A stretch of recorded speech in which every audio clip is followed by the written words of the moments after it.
நீங்களே பொம்மை தானா, சரி பரவாயில்ல, உங்க பொம்மையை வந்து பேர பிள்ளைங்க வச்சுட்டு விளையாட்டும், நீங்க விளையாடுறதுக்கு வேணா வேற பொம்மை வாங்கி வச்சுட்டு விளையாடுங்க, ஜாலியா சந்தோஷமா நேரத்தை கழிங்க.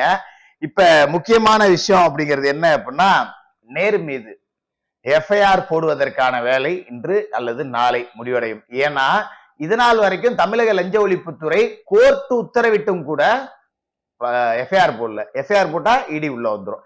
இடி உள்ள வந்தா இங்க வாக்கரிசி தின்ன ஐஏஎஸ் ஐபிஎஸ் எல்லாம் மாட்டிப்பாங்க. நேரு மட்டும் மாட்டினா பரவாயில்லன்னு தள்ளி விட்டுருப்பாங்க. ஏன்னா அன்பில் மகேஷை வளர்க்கணும் அப்படிங்கிறதுக்காக உதயநிதியே நேரு மேல எஃப்ஐஆர் போட சொல்லி விட்டுருப்பாப்ல.